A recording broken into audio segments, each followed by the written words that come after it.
Dahin? Geht nur hier rüber. Okay. Hey, guck mal, die sind alle für uns gekommen. Das ist toll, oder? Hey, wo ihr gerade so schön klatscht, ich möchte mal einen Applaus für diesen unglaublichen DJ, für Marc, der diese Pausen so großartig für uns überbrückt.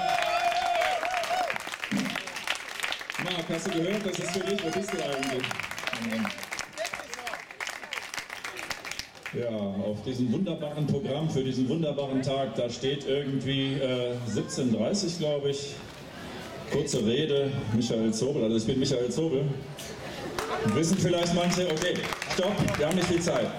Aber dafür ist es ganz schön voll hier, ne? Und mir war das einfach wichtig, nicht hier alleine zu stehen, weil ich spreche gleich natürlich ein bisschen, aber für ganz viele Menschen. Und es ist ein kleines Malheur passiert, Menschen, die mir heute ganz, ganz wichtig sind und die ich auch erwähnen werde natürlich in der Rede.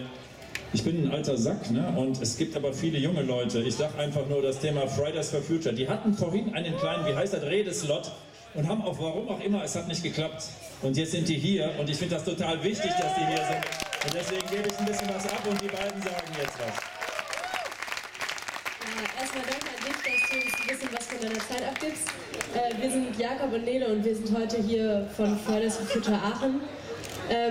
Wir wollten uns nur einmal nochmal an euch alle bedanken, dass ihr alle zu diesem Sounds for Climate Festival gekommen seid, weil wir das auch selbst total großartig finden, was sich hier im letzten halben Jahr so aus der ganzen Bewegung entwickelt hat, dass wir nicht nur alleine freitags die Schule schwänzen, sondern dass so viele Menschen auch am Wochenende zu so einer großartigen Veranstaltung kommen. Ja, so viel erstmal von mir, dann würden wir euch noch ein bisschen was zum 20.09. erzählen, jetzt auch schon in 6 Tagen bevorsteht.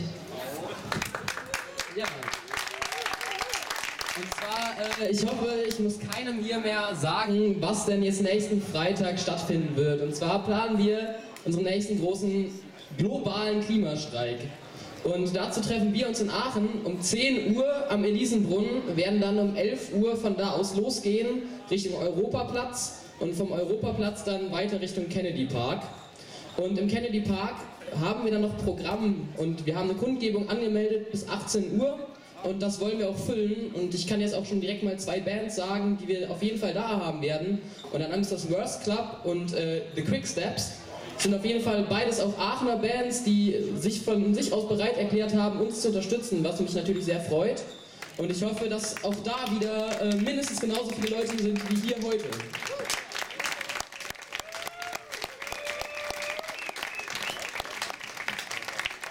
Und ich wollte noch sagen, dass der Kampf gegen die Klimakrise ein antikapitalistischer und ein anarchistischer Kampf ist.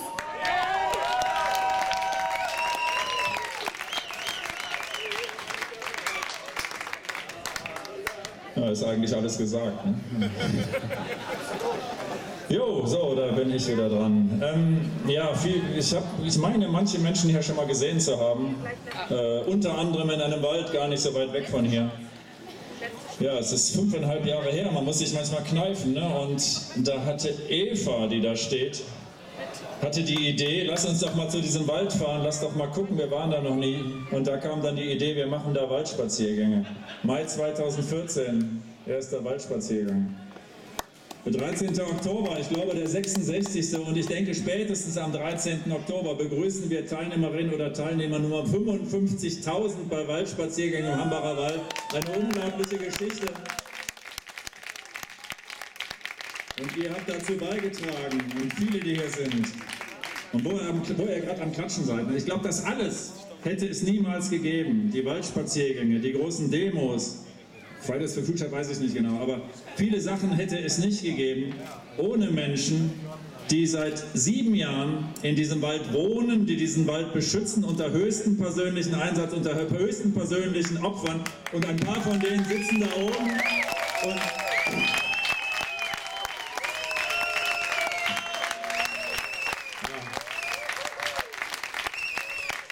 ja, den Applaus kann man vielleicht auch ein bisschen in Hambi hören. Es sind nur 35 Kilometer Luftlinie von hier.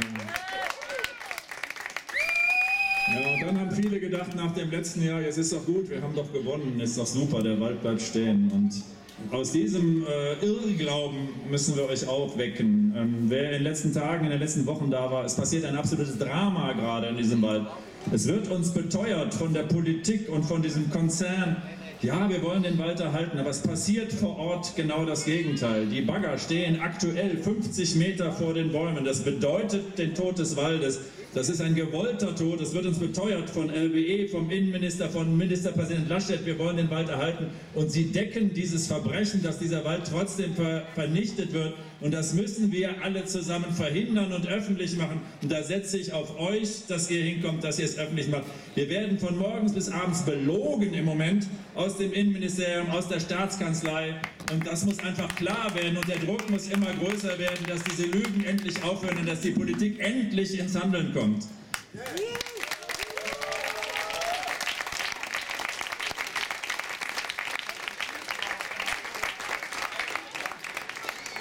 Ja, und jetzt haben wir heute Samstag, ist der 14. Das ist auch ein denkwürdiges Datum. Heute Mittag hat es der Rüdiger schon gesagt. Gestern vor einem Jahr begann diese unsägliche, völlig sinnfreie Räumung im Hambacher Wald. 4000 Polizisten, 24 Stunden, 4 Wochen lang rund um die Uhr. Der Innenminister in Düsseldorf bestreitet nicht mehr, wenn man ihm sagt, dass diese Räumung 50 Millionen Euro gekostet hat, ohne Sinn und Verstand. Und er würde sehr gerne wieder. Es geht gerade nicht. Ne? Politisch ist das nicht durchsetzbar. Die Technik macht nicht so ganz mit. Ich rate auch mal wieder ein bisschen aus. Nein, aber es zeigt uns allen, wir müssen weitermachen. Und dazu gehört ganz viel. Wir müssen uns auch mal feiern. Wir haben viel erreicht. Und heute ist eines dieser Feste natürlich auch mit vielen ernsten Inhalten, aber es ist total schön, dass wir hier stehen und zusammen ein phänomenales Fest feiern. Ich finde großartig, was die Aachener Hambi-Support-Gruppe hier auf die Beine gestellt hat. Vor allem, wie soll ich sagen, das Festkomitee für dieses Ereignis.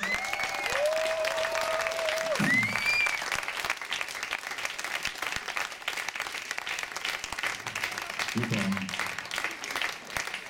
Ja, und nochmal, wir müssen weitermachen. Da setze ich ganz viel auf euch. Und wenn ihr gerade gesagt habt, ihr hofft, dass nächsten Freitag so viele Leute hier hinkommen wie hier, ich hoffe, dass es wesentlich mehr ist. Ich möchte wieder, dass diese Stadt für Stunden stillsteht. Anders geht es nicht. Die merken nichts, wenn wir nicht alles lahmlegen. Und da kommen Meldungen. Heute IAA in Frankfurt. Ich habe gerade eben gehört, 18.000 Fahrradfahrerinnen und Fahrradfahrer sind vor diese Messe gefahren.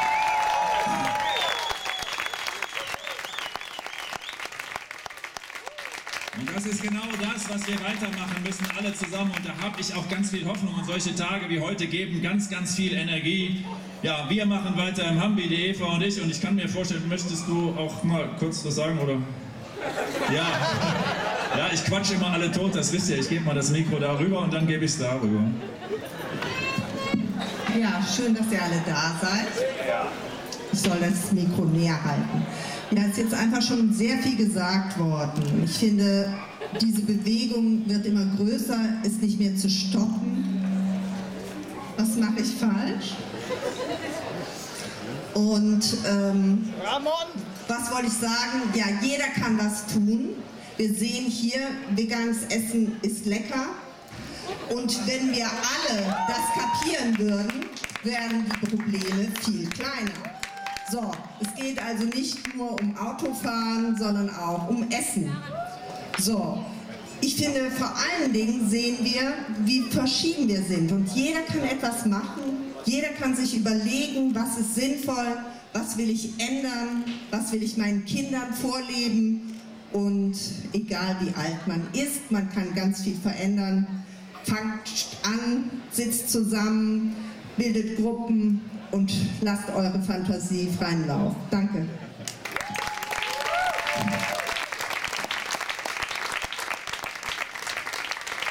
Ja, ich glaube, das war schon eine ganze Menge, aber ich habe ja angekündigt, ich gebe das Mikrofon nochmal weiter und von mir aus gesehen nach rechts. Neben mir steht der Todde. Erstmal möchte ich den Todde beglückwünschen. Ihr habt fantastische Fotos gesehen hier rund um dieses Gelände. Das ist die Premiere dieser Ausstellungen, Bilder aus dem Hambacher Wald, und ich finde sie großartig. Das ist dein Applaus.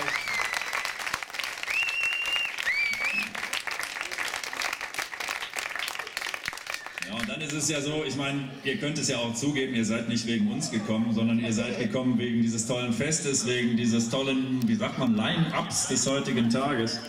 Ja, und das nächste Highlight, es gibt nur Highlights heute, aber das nächste Highlight steht bevor. Und ich hätte diesen Musiker sehr gerne angekündigt, aber das geht gar nicht, weil neben mir steht der Tolle und das ist ein sehr enger persönlicher Freund dieses Musikers.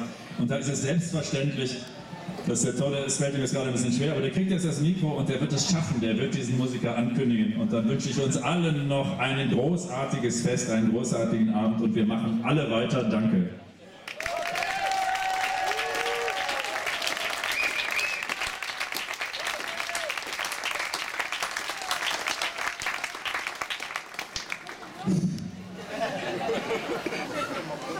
Entschuldigt, ich bin schon wieder fast am Heulen, aber ich sage jetzt mal nichts dazu, warum ich heule, sondern ich sage einfach was anderes. Ein großartiger Mensch, ein wundervoller, guter Freund, ein genialer Klavierkabarettist, ein Klimaschützer, whatever, man könnte noch ganz, ganz viele Sachen sagen, aber wir wollen ja alle, dass er heute hier spielt und deswegen sage ich nur, herzlich willkommen auf dieser Bühne, Bodo Wartke!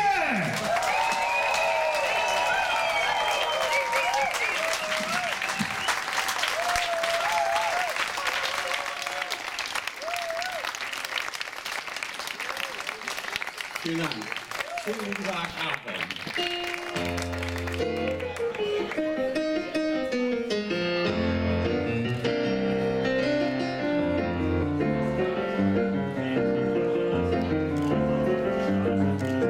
Ich gehe an freien Tagen gerne in die Sauna. Die ist nicht so weit weg von mir, sondern saunah. Ich hab so manchen Geldsparbereich, doch ich spare selten am Sparbereich. Und während ich da so in der Hitze sitze und aus jeder Pore und Ritze schwitze, setzt sich ein Mann ganz nah an mich ran und quatscht mich von der Seite an. Sind Sie nicht Bodo Wartke? Schön, dass man Sie hier so trifft. Könnte ich vielleicht ein Autogramm haben? Ich sag, haben Sie mal einen Stift? Ich bin beruflich in einer fremden Stadt und frag mich, was die Stadt heute noch zu bieten hat. An Etablissements, wo man tanzen kann und finden Club, da steht Swingerclub draußen dran. Und ich denk so, Swing, genau mein Ding. Nichts wie Händler, das Tanzbein schwingen, doch kaum bin ich drin, denk ich, Moment. Hier wird gar nicht getanzt und hier spielt auch keine Band. Mit Swing ist hier, wie mir scheint, offensichtlich was ganz anderes gemeint. Alter, da raus, es geht mal besser wieder raus. Da fragt mich beim Hinausgehen eine Frau. Sind Sie nicht Bodo Wartke, der Klavierkabarettist? Ich sag, Sie müssen mich verwechseln. Bodo Wartke, ich weiß gar nicht, wer das ist.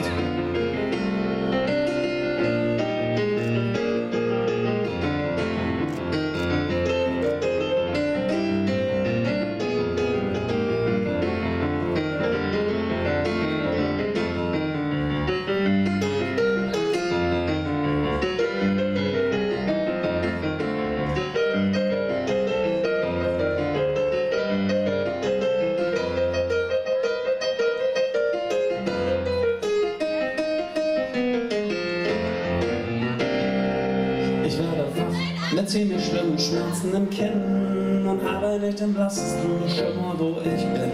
Ich sitze in einem kargen Raum auf einem Stuhl, mit Handschellen gefesselt und find's nicht so cool. Vielleicht bin ich dann auch in diesem Swinger-Club, da trifft mich ein Schlag gegen mein Kinderbrot. Vor mir steht ein Mann und ich denk, na du, er blafft mich an, geben Sie es endlich zu.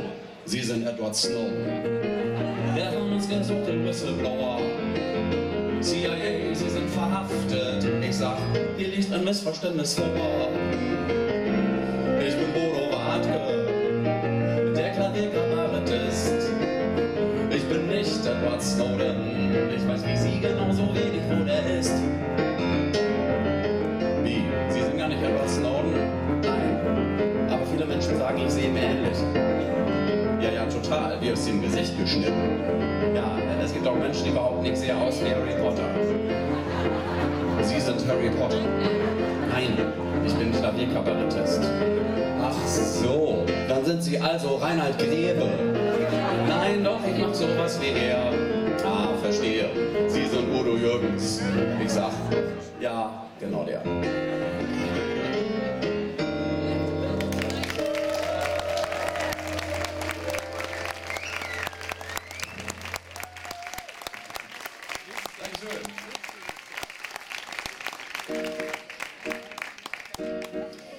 freue mich sehr, dass ich hier mit dabei sein kann. Ich freue mich, dass so viele von euch hier erschienen sind. Und ich habe ein paar Lieder mitgebracht, passend zum Thema. Das nächste zum Beispiel ist eigentlich ein ganz altes Lied. Ich schrieb es schon vor langer Zeit, habe es aber den heutigen Gegebenheiten angepasst. Ich habe, wenn man so will, das Lied recycelt, um nicht zu sagen abgecycelt. Genau. Ja, das ist gut für die Umwelt.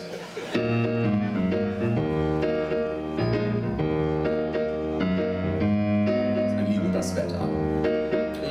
Ich hatte mal ein Konzert, dessen wegen ich ein Lied schrieb gegen Regen. Und zwar war ich da auf einem riesigen Sommer Open Air, bei dem man sich vorkam, als ob man in den Tropen wäre. Dort schüttete es nämlich wie aus Kühlen und das Publikum, man konnte sie nicht verübeln, hörte mir nach kurzer Zeit schon nicht mehr zu, sondern rief aus voller Kehle, oh, das war ein traumatisches Erlebnis, fast so schlimm wie auf einem Begräbnis. Vor so einer Situation hat man echt Schiss und ich habe sie noch lebhaft im Gedächtnis. Immer wenn es regnet, muss ich daran denken, wie mir das begegnet ist, so kann mich nicht ablenken, das bis auf die Haut. So stand ich da, um mich war es laut und ich kam nicht mehr klar. Deswegen bin ich gegen den Regen. Der Regen hört nicht auf, mich aufzuregen.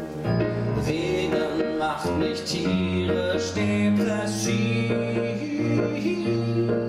Immerzu und immer wieder schlägt der Niederschlag mich nieder. Deswegen finde ich Regen mega negativ. Versteht mir nicht falsch, Freunde. Ich habe nichts gegen Regen an sich. Mich beschleicht nur das Gefühl, das Wetter war früher irgendwie ein bisschen netter. Ich muss auf meinen Spickzettel schauen, weil der Song so neu ist. Warte mal. Doch heute regnet es hier im Sommer erst unglaublich. Und dann wochenlang überhaupt nicht. Mittlerweile haben wir keinen Scherz. Schneestürme im Mai und 30 Grad im März. Wir wissen inzwischen, hierbei handelt sich um die Vorboten des Klimawandels. Und uns droht eine Reihe von doofen, weitaus schlimmeren Naturkatastrophen. Weswegen ich eine Zeit dabei bin, mein Regenlied umzuschreiben. Und zwar zu einem Protestsong, das hat schließlich schon hier bei uns in Deutschland eine lange Tradition. Ah, wisst ihr noch, wogegen wurde damals schon alles gesungen in den 80ern?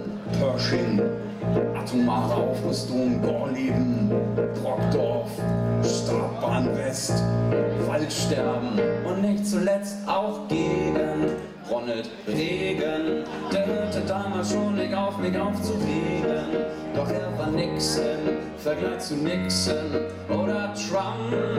Verdammt, ich glaub an allen inkompetenten amerikanischen Präsidenten war noch keiner so ungeeignet für das Amt wie Trump.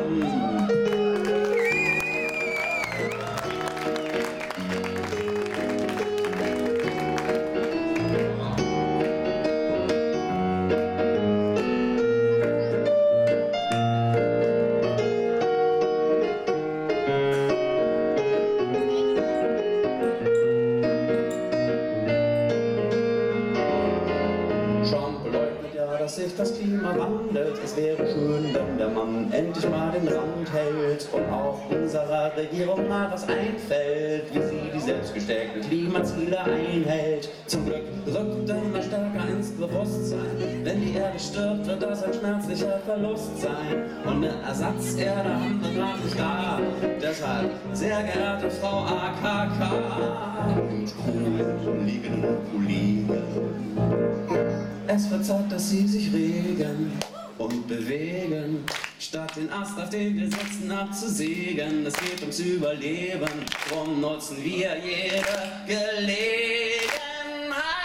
Wir Zerstörung des Planeten entgegenzutreten.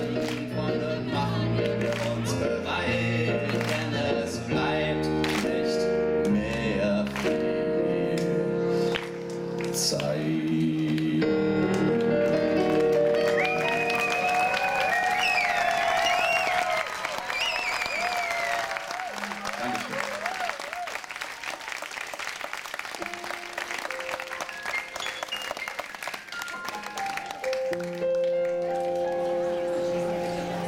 Ich hab den Eindruck, dass das, was die ganze Welt bislang in ihrem Innersten zusammenhält, und wenn ich aufpassen auseinanderfällt, wie bei einem Erdbeben. Ich hatte gerade so schön eingestellt. Wie bitte? Du hast es gerade so schön eingestellt. Der Mann ist gut. Willst du es nochmal richtig einstellen? Alles gut. Alles gut? Okay, ich fange nochmal an. Ich habe den Eindruck, unsere ganze Welt ist gerade nicht so schön eingestellt. Was können wir ändern? Ich habe den Eindruck, dass das, was die ganze Welt bislang in ihrem Innersten zusammenhält, wenn wir nicht aufpassen, auseinanderfällt, wie bei einem Erdbeben. Selbst das, was man bisher für selbstverständlich hält, weswegen sich mir immer mehr die Frage stellt, in was für einem Land auf dieser Welt will ich eigentlich leben?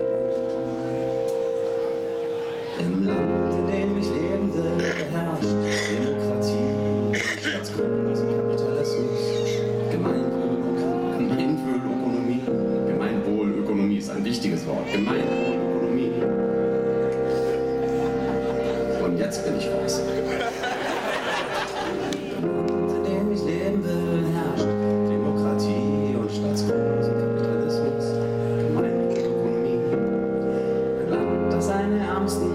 Zusätzlich sanktioniert und das mit dem bedingungslosen Grundeinkommen zumindest einmal ausprobiert. Dann herrscht nämlich von vornherein viel mehr Gerechtigkeit. Und für das, was wirklich wichtig ist, viel mehr Zeit. Ich wünsche mir ein Land, wo man sich gegenseitig unterstützt, wo man Menschen, Tier und Umwelt und Minderheiten schützt. Denn im Land, in dem ich leben will, gehört jeder Mensch dazu.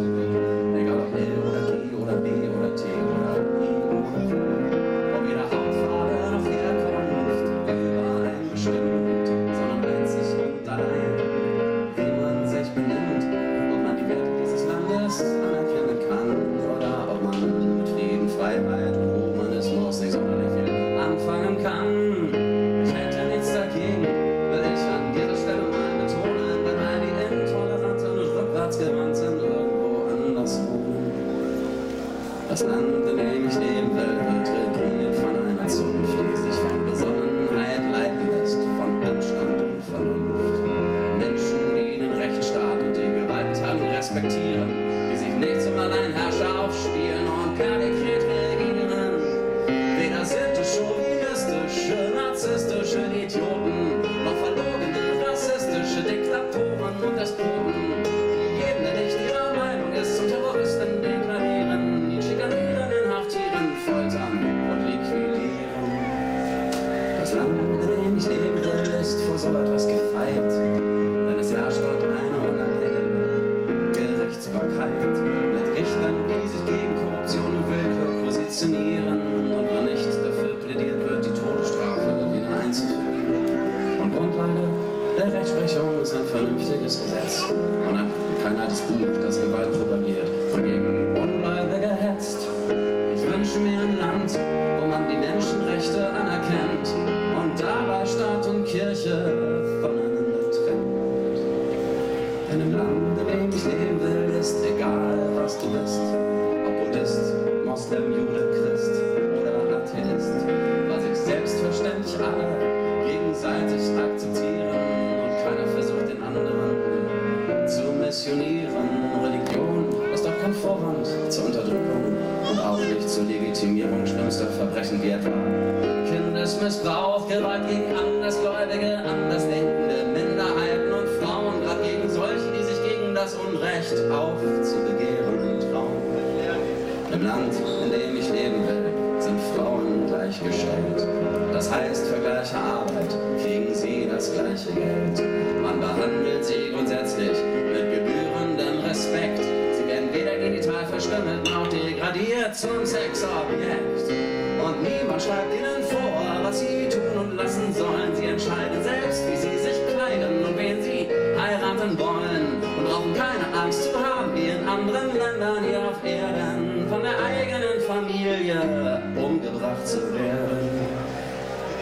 Das Land, in dem ich leben will, ist ein Land, in dem Mann ohne gleich im Knast zu landen, frei sein an meiner äußeren kann, wo man nicht mit dem Tod bedroht wird, als Karikaturist, als Lyriker, Satiriker oder kritischer Journalist. Denn gerade eine freie, qualitativ hochwertige Presse ist meiner Meinung nach in unser aller Interesse, weil sie wachsam den Machthabern auf die Finger schaut und der man vertrauen kann, weil man weiß, dass sie auf Fakten baut. Im Land, in dem ich leben will, wird in Bildung investiert. Kinder werden individuell gefördert und mit Wissen ausstaffiert und eben nicht indoktriniert und mit Absicht dumm gehalten, sondern in die Lage versetzt, dieses Land klug und weise mitzugestalten.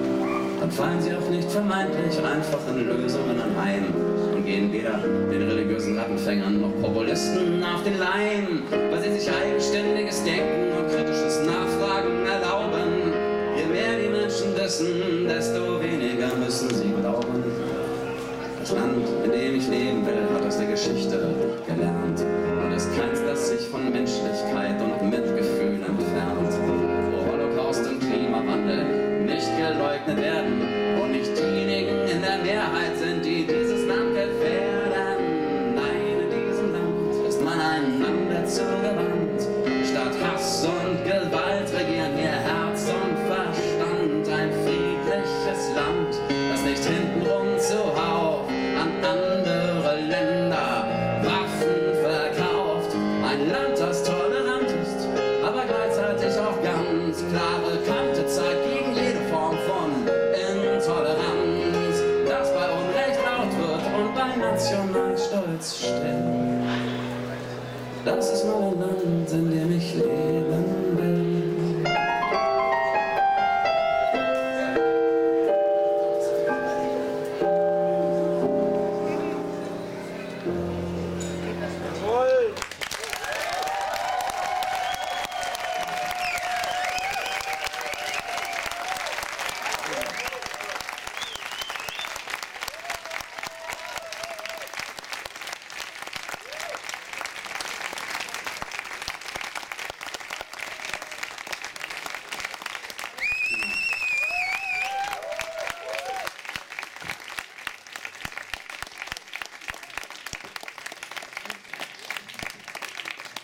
Man sollte ja meinen, ne, von allen Staatsformen, die wir bisher so ausprobiert haben, in der Geschichte der Menschheit, ist die Demokratie schon die geilste. So, vielleicht nicht perfekt, aber auch nicht schlecht. So, also, aber tatsächlich leben wir in einer Zeit, in der immer mehr Menschen anscheinend, also nicht nur in Deutschland, auch in anderen Ländern, diese Staatsform in Frage stellen, mit der Autokratie liebäugeln und sich fragen, ist das nicht vielleicht geiler, wenn da ein starker Mann an der Spitze ist, ein Mann wohlgemerkt, eine Frau, ein starker Mann, der die Sachen entscheidet und einfach macht, der macht, was er sagt, der nicht lange fackelt, wo nicht lange rumgequatscht wird und am Ende kommt da doch nur ein Kompromiss darauf, nee, der packt die Sachen an und setzt sie um, der baut einen Flughafen und dann funktioniert der auch so. Ne? Und ja, also in gewisser Weise kann ich dieses Bedürfnis verstehen, aber ich finde, wenn man diesen Wunsch hegt, dann sollte man ihn auch konsequent zu Ende denken. Ne? Das will ich mit dem folgenden Lied versuchen. Das heißt, es wird Zeit.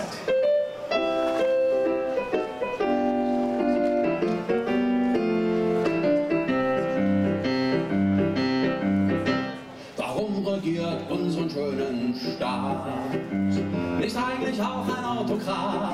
Wie in manch anderem Land ein starker Mann mit starker Hand, ein weiser Führer, ein Mann der Tat, der sich die Wahrheit auszusprechen traut und mit der Faust auch mal auf den Tisch draufhaut. Der nicht lange fackelt, weil er so etwas verkackelt und eine Mauer einfach baut. Das wäre doch fein, dann käme endlich kein Verbrecher, Terrorist und Vergewaltiger mehr rein. Die sind zum Großteil hier geboren. Egal, die haben mir trotzdem nichts verloren. Ja, es wird Zeit, dass wir auf die Straße gehen. Wir sind das Volk und ihren Staat der Souverän. Und alles, was uns quält, wird bei der nächsten Wahl abgewählt. Ja, es wird Zeit für Selbstermächtigung. Wir haben das Recht auf freie Meinungsäußerung und machen wir jetzt eine Demo, und zwar für die Abschaffung der Demokratie. Jawohl, seit kurzer Zeit herrscht in unserem Staat endlich der ersehnte Autokrat. Und der regiert das Land in der Tat mit harter Hand, naja, vielleicht sogar ein bisschen zu hart. Mittlerweile sitzt hier nämlich fast jeder Regimegegner und Kritiker im Knast. Selbst mein netter Nachbar, weil er wohl irgendwas gesagt haben muss, was dem neuen Machthaber nicht passt. Also das geht es aber schon echt zu weit und zeugt nicht gerade von Gerechtigkeit. Ich finde, er regiert zu rigoros. Sie werden wie im Blohos wieder los. Ja, es wird Zeit, dass wir auf die Straße gehen. Wir sind das Volk und ihrem Staat der Souverän. Und alles, was uns quält, wird bei der nächsten Wahl abgewählt. Ja, es wird Zeit für Selbstermächtigung. Wir haben das Recht auf freie Meinungsäußerung. Darum machen wir jetzt eine Demo, und zwar für die Wiedereinführung der Demokratie.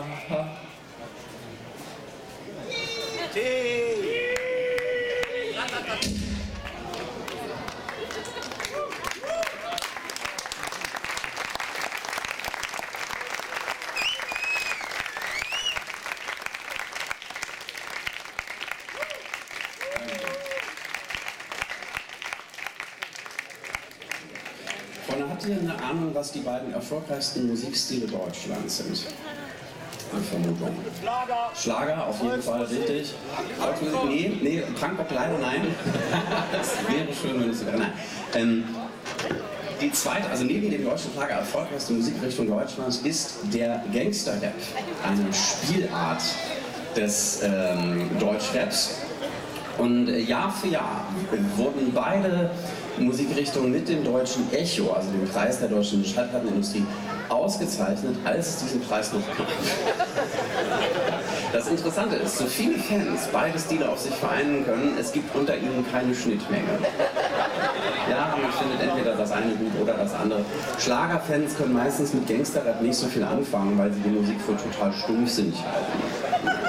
Umgekehrt können aber auch Gangster-Rap-Fans mit Schlagermusik nicht allzu viel anfangen, weil sie die Musik für total stumpfsinnig halten. Ja, dabei glaube ich ja, dass beide Musikstile sehr voneinander profitieren könnten, denn im Gangster-Rap mangelt es ja oft leider an schönen, mitsingbaren Melodien. Ja. Umgekehrt sind die Texte im deutschen Schlager vergleichsweise harmlos. Deswegen habe ich mich gefragt, was käme wohl dabei raus, wenn man diese beiden Stile miteinander vereint? Gangsterschlager. Ich habe einen Gangster-Rap-Text verfasst, Freunde, mit allen genretypischen Topoi. Ich habe mich eingehört in die Materie, weil mich interessiert hat, worum geht es da, was wird da verhandelt, was wird da besprochen, was sind die Leitmotive. Sie tauchen alle auf in meinem Text und ich habe ihnen geschrieben auf die wahrscheinlich schönste, bekannteste und erfolgreichste Melodie im deutschen Schlager. Na, ich bitte euch, das nun folgende Stück auf gar keinen Fall mitzufilmen. Das darf unter keinen Umständen